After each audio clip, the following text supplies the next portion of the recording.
The scent of butter and salt peppered the air as we made our way through the double doors. It was a boring Thursday night, full of dead air and doom scrolling, but I'd decided that we should shake it up. Give the couch a break and rot somewhere else for a change. So we settled on a trip to the movies, a place we hadn't been since before the pandemic. It was eerily quiet. Empty save for a few like-minded people who shuffled about around us, in their own circadian rhythms, syncing with ours in mere coincidence and time. Aaron and I decided on a cheesy slasher, one of our favorite genres, and something sure to keep us amused in its 90-minute run time. We grabbed our snacks, sat in the back, and settled in. As the theater darkened, the quiet conversation around us dulled to silence.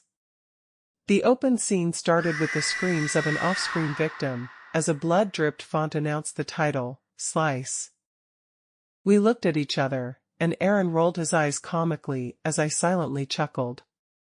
30 minutes later, we were fully engrossed, wanting to catch every bit of the lore. Suddenly, in the middle of a seemingly innocuous conversation between our heroine and her cliché jock love interest, I could hear more screaming. But it sounded weird. It sounded present. Aaron didn't seem to notice, nor could I make out any fellow filmgoers reacting to the concerning sounds. Then I heard it again. Still no response from the peanut gallery. Was I hearing things? I must be. Dismissing thoughts of anything else and focusing straight ahead, I had almost forgotten the disturbance. Then I was disturbed again, this time by my bladder. Sighing in annoyance, I rose to my feet and sidestepped past Aaron, who was entranced by the images flashing across the screen. I made my way through the empty red-carpeted halls, and faintly noticed a new scent intermingled in the mix of confections and porn.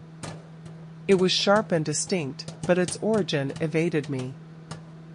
Quickly, I finished my business and rushed back, eager to escape the looming liminality of those halls.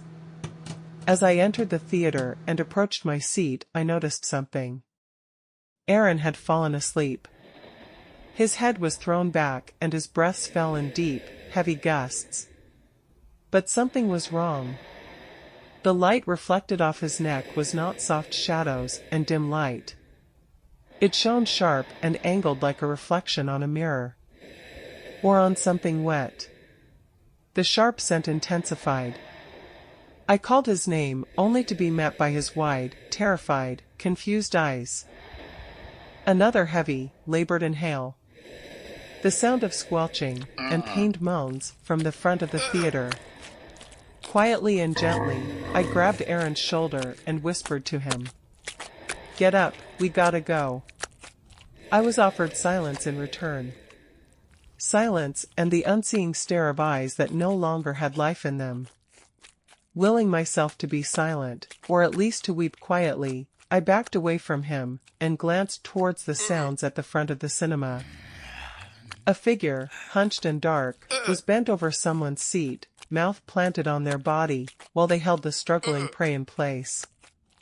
I couldn't break my eyes away from the sight. I physically couldn't. So I just continued to back myself away.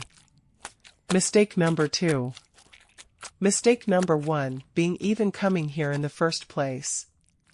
Like all the final girls before me, I tripped and fell flat on my back.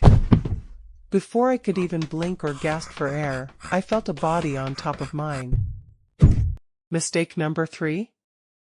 I screamed, let out all of the horror that had plagued me in such a short time. Grinning and salivating, the creature spoke one word in a gravelly voice. Delicious. My head snapped to the side, and then darkness fell upon me, keeping company with the screams of the heroine on screen in the background.